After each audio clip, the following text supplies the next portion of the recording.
What's up, guys? Saving money is not as easy as some say. There are two major obstacles. Number one is creating the habit. Number two is resisting the temptation to spend it on what we want. It's not a requirement to eat ramen for the rest of your life to be able to save money. The only thing you need is a plan of action. And these 4 steps can be a catalyst used for you to get started. And real quick, don't forget to turn that like button blue for me to help me out. And if you enjoy tips on personal finance, don't forget to subscribe to the channel and hit the notification bell so you don't forget any videos. Okay, first off, resist the idea that you don't make enough money to save. How much money do you make? Figure out how much money you've earned over the past 5 years. If you took home $40,000 a year, over the past 5 years, you have had $200,000 go through your hands. What happens to all that money? If you don't have any savings, you spent it. Okay, I know, I'm bad at saving, so how do I get started? Step number 1 is to figure out where your money is going. You can use apps like Personal Capital, Mint, or Empower to use their metric system to list out all of your expenses. If you put everything on a credit card, check the credit card statement. If you use a debit card, check your bank account statement.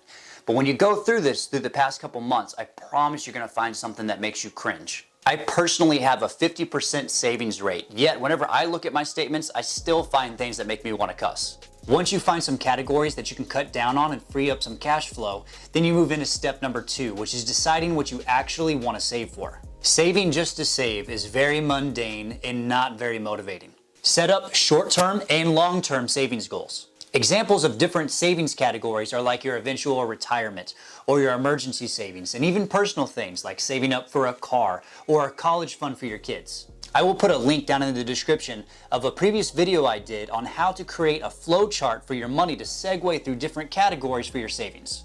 Step number 3 is to create a financial plan, not a budget. I hate the word budget.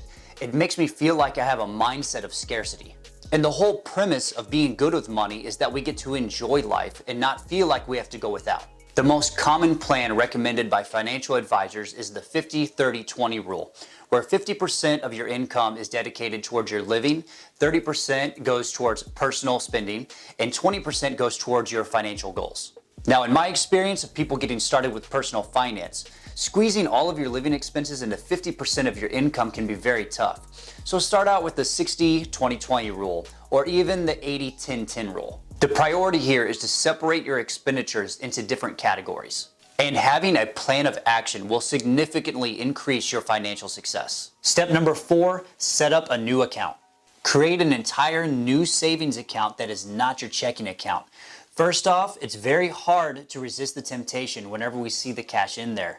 And number 2 is you're gonna get a better interest rate whenever it's in a savings account. And this is not going to make you millions of dollars, but it is going to introduce you to the idea of actually receiving a passive income or getting money that you had to do nothing for. And it may lead you to understanding the benefits of saving and maybe turn you into a future investor. Step number 1 is to figure out where your money is actually going. Once you cut down in a couple categories, you move on to step number 2, which is deciding what it is you actually want to save for. Then step number 3 is to create a financial plan, not a budget, just putting your spending into specific categories. And number 4 is dedicating a savings account away from your checking account so it's out of sight, out of mind. Thank you guys for watching the video. If you have not started saving, I highly recommend that you start right away. Always working towards your short-term and long-term financial goals is never something that you're going to regret. So don't forget to hit that like button, subscribe to the channel, and I'll see you guys next time.